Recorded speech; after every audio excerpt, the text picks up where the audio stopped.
High, আমি মৌসুমি। কেমন আছো সবাই? আশা করি ভালো আছো, আমিও ভালো আছি। তো চলো, আমার আর একটা দিন তোমাদের সঙ্গে শেয়ার করতে চলে এলাম। তো সকালবেলা উঠে পড়েছি আর ঘরটা ঝাঁট দিতেও শুরু করে ফেলেছি। আর কদিন ধরে ভীষণই গরম পড়েছে, মেঘে ঢাকছে সকালবেলা থেকেই, কিন্তু তবুও বৃষ্টির কোনো নামগন্ধ কিছুই নেই। আর যেহেতু মা বাড়িতে চলে এসেছে, এখন আমার কাজের চাপটাও কিন্তু কমে গেছে। মা দোকান ঘর খুলতে গেছে আর আমি কাজ করতে শুরু করেছি, কারণ কাজগুলো তো কমপ্লিট করতে হবে, তাই না? তো চলো ঝটপট করে কাজগুলো করি। আর দিদিমা শুয়ে আছে, দিদিমার শরীরটা ভালো না। চলো তোমাদের আজকে যদি পারি দেখাবো, আর নাহলে অন্য ভিডিওতে দেখিয়ে দেবো যে দিদিমার কী অসুবিধা হচ্ছে। আর সকালবেলা বাবা মুখ টুক বসে আছে, বৌমা কখন চা বানাবে তখন চা খাবে। আর আমি তো এইদিকে একটু কাজ করে একটু লেটই হয় বাবাকে চা দিতে। লেট মানে কি, বেশিটা লেট হয় না, কারণ তো আমরা অনেক ভোরবেলা ঘুম থেকে উঠি, তার জন্য। যদি সকালবেলা ঘুম থেকে ওঠা যায় তাড়াতাড়ি করে, তাহলে কিন্তু সারাদিনের কাজগুলো বেশ তাড়াতাড়ি ঝটপট করে করা হয়ে যায়। এটা তো আমি মানি, তোমরা কি মানো? আমার এটা এখন বেশ ভালোই লাগে। তারপরে চলে এসেছি ঘরের সামনেটা মুছতে। আর ঘরের সামনেটা মুছে টুজে আবার আমার অন্য কোনো কাজ আছে, সেই ফুল তোলা। তো আমার ফুল তুলতে বেশ ভালোই লাগে। তো চলো এখানে ঝটপট করে মুছে নিই।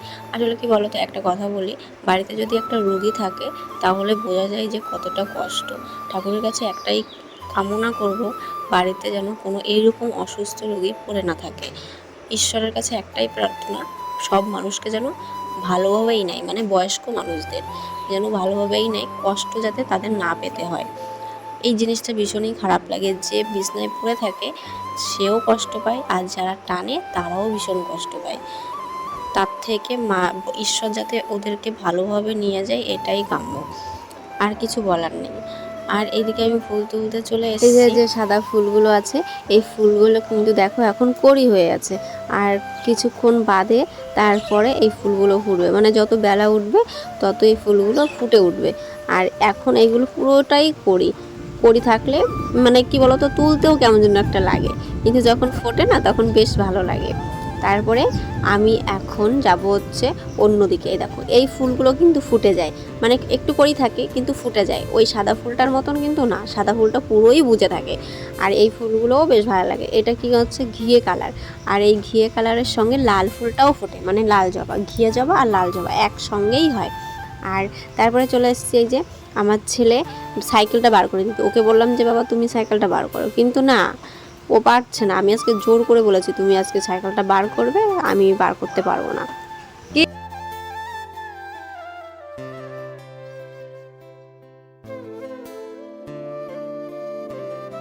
ও সাইকেলটা বার করতে পারছিল না, কারণ ওই ঘরের মধ্যে আর একটা সাইকেল আছে, সেটা হচ্ছে বাবার। তার জন্য ও বার করতে পারে না, আমাকে দিয়েই বার করায়। আর যখন একটা সাইকেল থাকে তখন ওই বার করে নেয় নিজে নিজে। আর আজকে হচ্ছে ওর মর্নিং স্কুল শুরু হলো আজকের থেকে। আর তার জন্যই ছেলে 7টার সময় স্কুলে চলে গেল। 7:30 থেকে মনে হয় ক্লাস, তার জন্য দেরি হয়ে গেছে। আর আমার কাজ করতেও দেরি হয়ে গেছে। ওই দেখো ঘর মুছতে এসেছি, এখন ঘর মুছছি। ঘর মুছতে মুছতে জল খেলাম। সকালবেলা জল খাওয়া হয়নি, এখন বাজে 7:30। ঘরটা মোছা হয়নি। মাকে একটা ঘর মুছে দিয়েছি, মা পুজো দিয়ে দিয়েছে। আর দিদিমার শরীর ভালো না, তাই দিদিমার এত সময় বসে বসে মা চা খাওয়ালো, আমি ধরে বসেছিলাম, তাই একটু লেট হলো। তারপরে ছেলের আবার সকালবেলা স্কুল খুলে গেছে, এখন ছেলের পিছনে আবার টাইম দেওয়া লাগলো। ওকে সাইকেল বার করে দেওয়া, ওকে গুছিয়ে দেওয়া, ওর চা বানিয়ে দেওয়া। সকালবেলা ভাত খাইনি অত সকালে বলে, তাই ওকে পাঠিয়ে দিয়েছি। এত ঝামেলা এখন সকালবেলা। তো চলো ঝটপট জলটা খাই, তারপরে আমার ঘরটা মুছতে হবে। শুধু আমার ঘরটা মুছতে বাকি আছে, আর বারান্দায় অল্প একটু, মানে রান্নাঘরটা। তো চলো কাজ করি, তারপর তোমার সঙ্গে কথা বলছি। একটা কাজের মধ্যে যদি আরেকটা কাজ করা হয় তাহলে কিন্তু কাজ কখনোই আগায় না। এই যে ঘরটা মুছতে এসেছি, আর ঘরটা মুছতে এসে যে আমার কত কাজ করা লেগেছে তোমরা না দেখলে বুঝবে না। ছেলেকে স্কুলে পাঠালাম, ছেলেকে চা বানিয়ে দিলাম, জল দিলাম, তারপরে আবার তোমাদের দাদাভাইকে চা দিলাম, তারপরে আবার দোকানের মুদিখানার লিস্ট করে দিয়ে আসলাম। মানে এক কাজে অনেক কাজ করা লেগেছে, তার জন্য আজকে আমার অনেকটা বেলা হয়ে গেছে ঘর মুছতে। তারপর বাবা বাজারে চলে গেছে, আর এখন মা এসেছে হচ্ছে এইখানে দিদিমাকে কিছু খাওয়াবে, ভাত খাওয়াবে, তাই এখানে বাটি টাটি নিতে এসেছে। আর একটুখানি মুছতে বাকি আছে। দোকান ঘরটা আমি সকালবেলাই মুছে দিয়ে এসেছিলাম, মানে মার পুজো দেওয়ার আগেই আমি মুছে দিয়ে এসেছিলাম, যেহেতু আজকে বৃহস্পতিবার, তার জন্য ভাবলাম যে পুজো দেবে তাই আগে আগে ঘরটা মুছে দিই। আর এইখানে দেখো আমি বারান্দাটুকুন মুছে নিচ্ছি। আর বারান্দাটুকুন মোছার সময় আমার সঙ্গে একটা দুর্ঘটনা ঘটেছে। মানে একটা পাখি ছিল, পাখিটা দেখে আমি ভয় পেয়েছি ভীষণ পরিমাণে। ওইখানে চালের বস্তা আছে, সেই চালের বস্তা থেকে চাল খাচ্ছিল। এবার হঠাৎ যখন আমি পেছন ঘুরলাম, ও পাখিটা যখন উড়ে গেল, আমি ভয় পেয়ে উঠেছি। আর ভয় পেয়ে উঠেছি, ও কিন্তু ভয় পেয়েছে, ও কিন্তু ভয়তেই উড়ে গেছে। আর আমিও ভয় পেয়ে গেছি, ওর ভয়তে আমিও ভয় পেয়ে গেছি। ধরে টাইম কলে জলও দিচ্ছে না, যে টাইম মতন একটু জল তুলবো, সে জলটাও খাওয়ার জলটাও দিচ্ছে না। আমাদের টাইম কলে কিন্তু টাইম মতনই জল দেয়। শুনেছি টাইম কলের নাকি কাজ হচ্ছে, মানে রাস্তায় কাজ হচ্ছে, তার জন্য একটু জল দিতে অসুবিধা হচ্ছে। দিনে একবেলা জল দিচ্ছে, সেই সন্ধ্যার সময় আর নয় সন্ধ্যার পরে। আর জলটার জন্য অসুবিধাই হচ্ছে এখন। তারপরে দেখো এখানে চলে এসেছি রান্না করতে। আর আমি আজকে রান্না করছি হচ্ছে ডাল ভাত, আলু সিদ্ধ, আর হচ্ছে একটা ভাজা করেছি। আর এই ভাজাটা কেন করে ভাজা করিনি, সরি, উচ্ছে সিদ্ধ দিয়েছি, আলু সিদ্ধ, উচ্ছে সিদ্ধ আর ডাল করেছি সকালবেলা। একটু বেশি করে রান্না করেছি, কারণ দুপুরবেলা আমাদের একটু নেমন্তন্ন আছে। আর সেই নেমন্তন্ন বাড়িতে, জানো তো তোমরা, নেমন্তন্ন বাড়িতে খেতে দেয় অনেকটা বেলায়।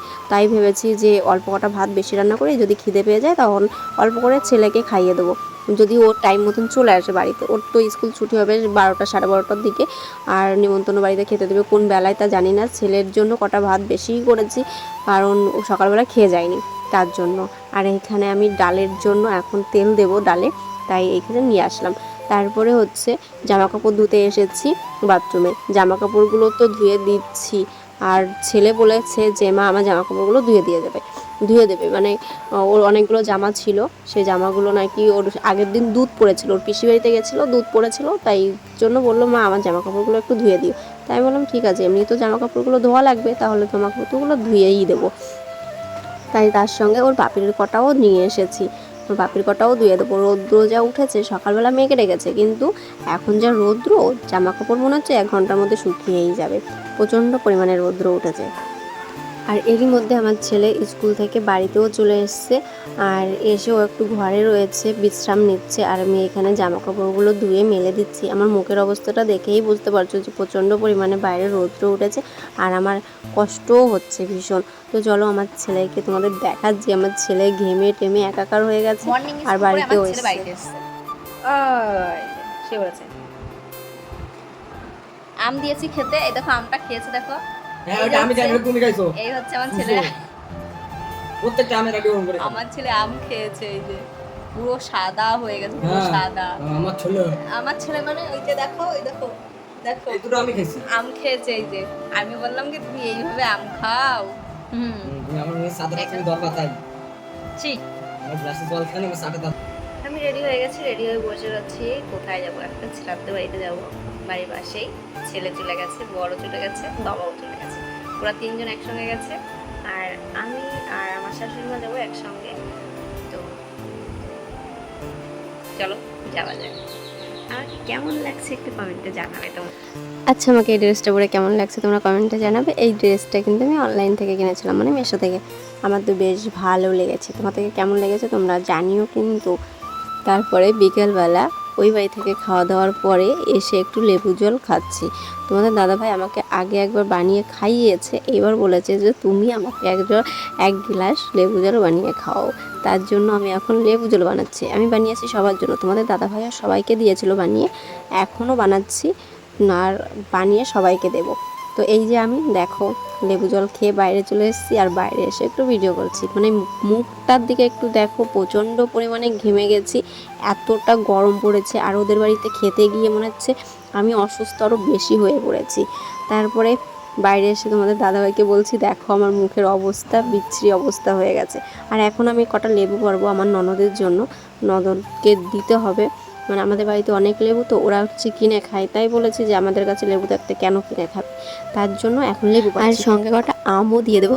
বাড়ির পাশে কাকিমাদের আম গাছ ভেঙে পড়েছে, সেই আম গাছের আম আমাদের বাড়ি কতগুলো দিয়ে গেছে। আর আমগুলো এত পরিমাণে টক, তাই আমার ননদকে কটা দিয়ে দেবো, ওরা টক রান্না করে খেতে পারবে। তো চলো আজকের ভিডিওটা এই পর্যন্ত। ভিডিওটা কেমন লাগলো অবশ্যই জানিও। আর যারা এখনও পর্যন্ত আমার চ্যানেলটিকে সাবস্ক্রাইব করে নিও অবশ্যই সাবস্ক্রাইব করে নিও। আর যারা ফেসবুক থেকে দেখছো তারা ফলো করে নিও। আর সবাই ভালো থেকো, সুস্থ থেকো, আর নেক্সট ভিডিওর জন্য অপেক্ষা করো। তো তত সময় সবাই ভালো থেকো, সুস্থ থেকো, আর সবাইকে ভালো রেখো, আর হাসি খুশি থেকো সব সময়। চলো টাটা।